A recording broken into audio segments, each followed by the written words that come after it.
Hey, what is up, guys? It's your boy Speed here. Can you read my shirt?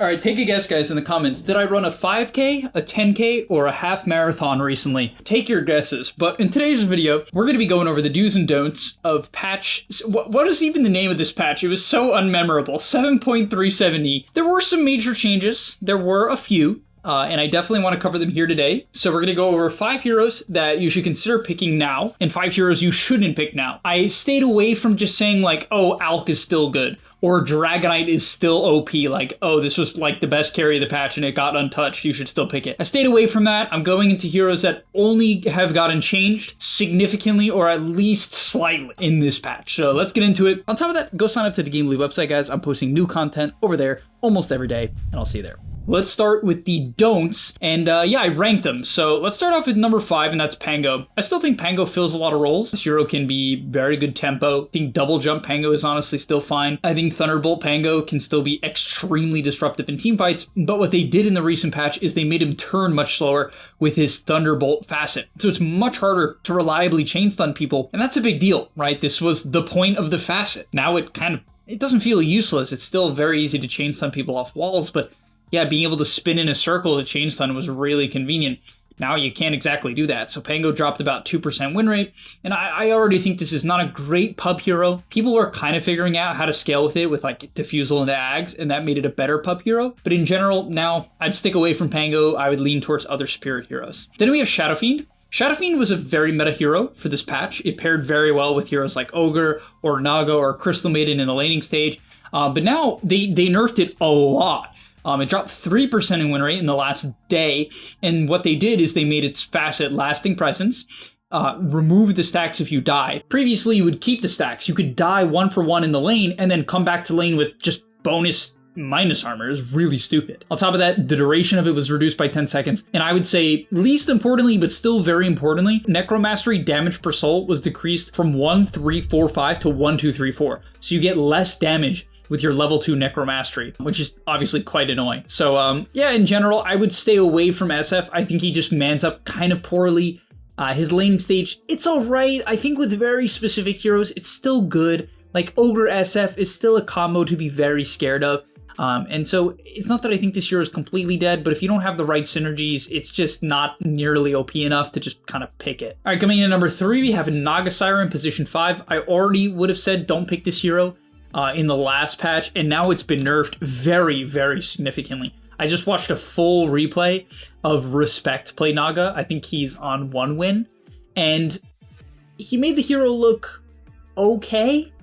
Like, basically, if you don't know Naga support or anything about it, here's the summary. It's not a good laner. It used to be kind of good when its numbers were just ridiculous on the E, but now it slows for less duration.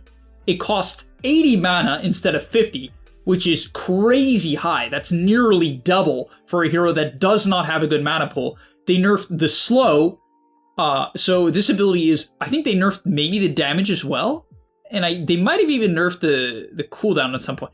This ability has been slaughtered because it was really overpowered. Like, honestly, rightfully so. Naga was crazy at its peak like a month or 2 months ago. But yeah, I would avoid it. It's really bad in the lane. Basically, I think in the pro scene, the main value of it is kind of the mid game. Here's why. When you have your Q maxed out, it's like carry Naga. You're cutting waves with 0 risk. Deluge still can 2-shot waves with the 10 talent. And, you know, you're giving vision, you're blocking camps. Song of the Siren is still an incredible reset tool. It's a really good combo breaker. It's good at isolating heroes with BKB. Like, this hero's mid to late game is really good. And you might be saying, okay, then why not pick it in pubs? Because you got to know exactly what you're doing. It's very technical. So if you like a challenge, I think Naga's fine.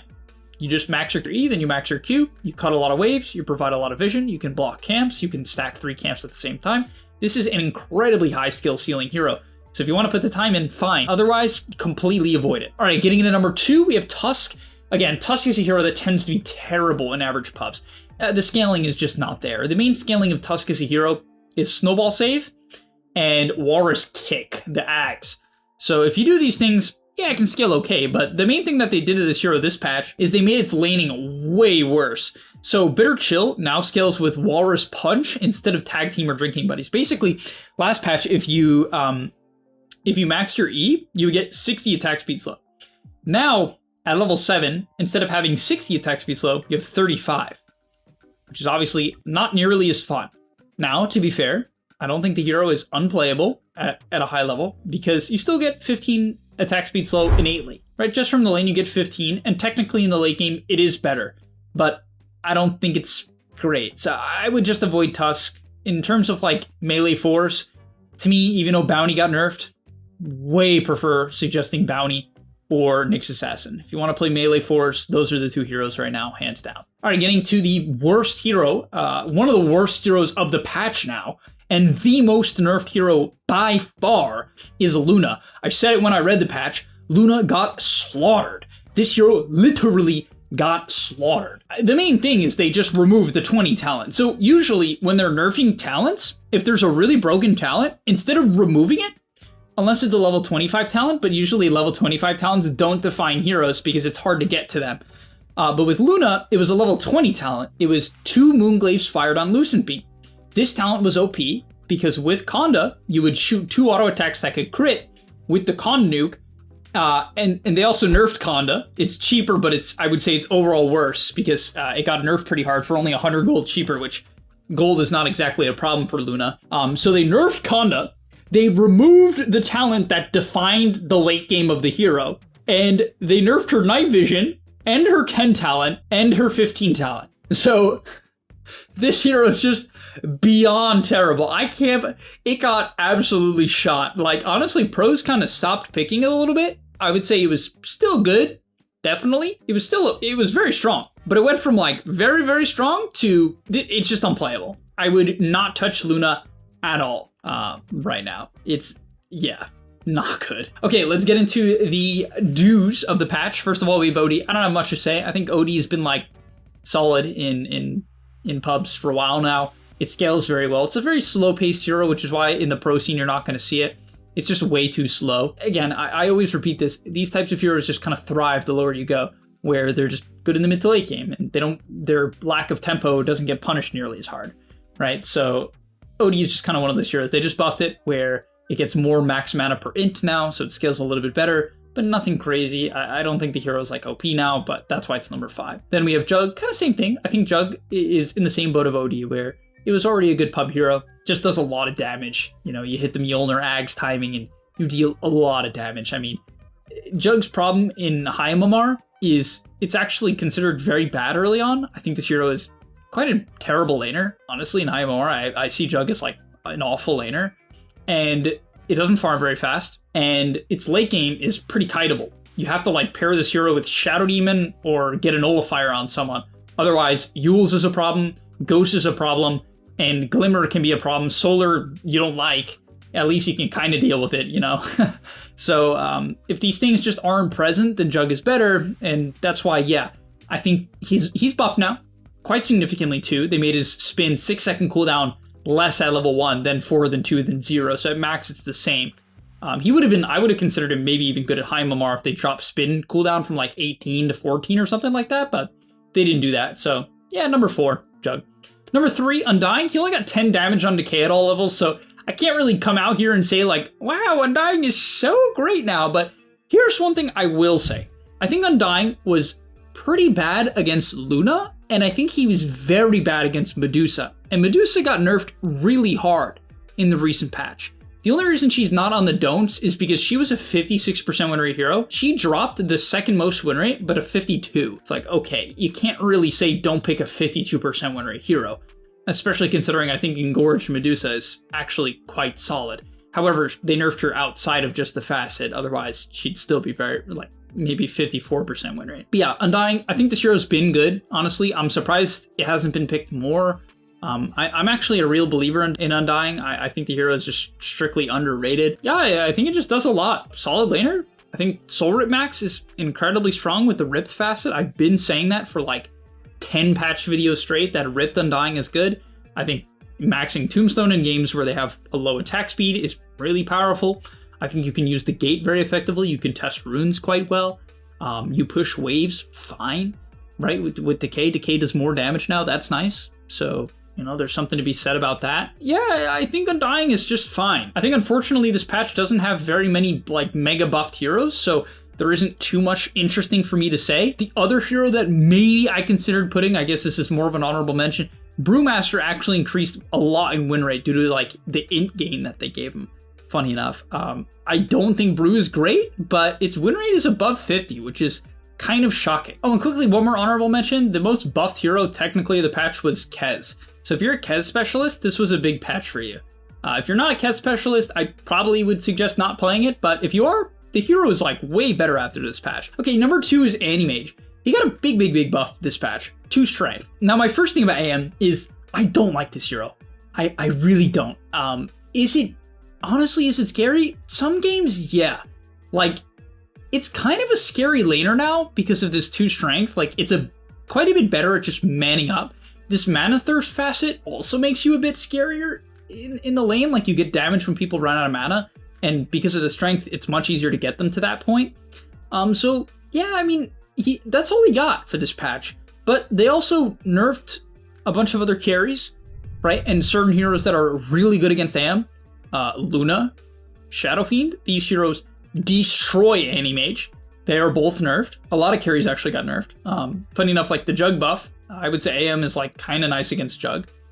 You can blink away from Omni and click E, so you know there's something there. And yeah, I mean, I don't like AM. I just think that the hero is kind of slow paced. It's very matchup specific, but its win rate is above 50. This 2 strength buff is massive. Like, I don't want to underplay how big of a deal 2 strength is for any hero that gets it, but it's particularly good on a hero that has very low base strength and is actually very good at manning up early on, right? It's like giving Terrorblade 2 strength. It's like, wow, this is a high armor hero with really good base stats. AM is that. That's not the issue with the hero. The issue with the hero is that, like, it kind of often can't fight at minute 15, even with a 2k net worth lead. I just had that happen in a pub. We won the game, though. And the AM honestly had a great early game. So, like, yeah, there's something to AM now. I don't like suggesting this hero, but he's much scarier. And in the right matchups, I think this hero can be quite dominant, especially with the nerfs to the other carries. All right, and finally is Tidehunter. Yeah, this hero's been buffed a lot recently. It's not just this patch, it's kind of a culmination of patches now. They buffed his innate, they buffed his facets, they buffed other numbers, they've buffed numbers of his other abilities, and now they made it where his Anchor Smash is 5 mana less, which it's like so sad. It's so sad for like the most buffed hero or like one of the scariest heroes now. This is it. That's it. I mean, this patch in terms of buffs was exceptionally underwhelming. And I mean, there's nothing else to say. The most buffed hero was Kez, who's like fine now, but even the Kez buffs weren't like, I mean, really, they weren't crazy. I can't believe he shot up in win rate as much as he did. I don't know exactly what I'm missing there. I really don't even see it. When I read the Kez changes, I'm like, it wasn't a big buff patch. What can I say, guys? Why is Tide good? Multiple patches in a row been buffed. They gave him mana cost. A lot of the heroes, again, that he's bad against are nerfed. The big one being Shadowfiend. He's also bad against Luna. And so when you remove SF and you remove Luna, now a hero that was already pretty good, 2 of his main meta matchups are just kind of not there anymore. Again, Shadowfiend can be okay, can be kind of an issue for Tide in the lane because Tide has bad armor, so it struggles against the passive, and it doesn't like raises. It can purge the raises, and that's where it can come into play, but often SF does so much damage and buys early BKB that it causes a lot of issues for Tidehunter. Honestly, the minus armor being the bigger part. Now they heavily nerfed the minus armor, they nerfed the laning, they nerfed the soul scaling, and Luna, I mean, as I said, the hero is kind of just dead. They removed her 20 talent, and why is she good against Tide? It's kind of just Eclipse, right? A lot of heroes can't kick out Tide. When Luna hits level 6, a +1 can often kill Tide. And that's a big issue for Tide. When you pick Tide, you want to be able to sit in your lane alone and let your team do whatever they want. When your team has to protect Tide, you don't want a Tide on your team. And so yeah, this really helped the hero. And I think Pipe is still very, very good. I think I saw Ace play today. He went Mage Slayer Pipe. I don't know how I feel about that. I think the main build you should go is Wand 3 Branches, Bracer, or you can go double Gauntlet with, Tango's Quelling Branch. Wand, Soul Ring, Phase, Pipe, into Blink Shard, I think tends to be the best build. Very classic, or Shard Blink. Very classic, then you go into something like a Shiva, so you have armor in the late game, and you're just this massive aura bot who gets in the waves, cut waves, and the Shard is just good. So yeah, that's going to be all for today's video. Hopefully you guys enjoyed. I'll see you next one, and I'm out. Peace! And that's all, but remember, before you leave, come on, before you tune out, subscribe to the Game Leap website, where we are going to help you get to the next rank. If you're stuck, click the link down below, and I'm out. Peace!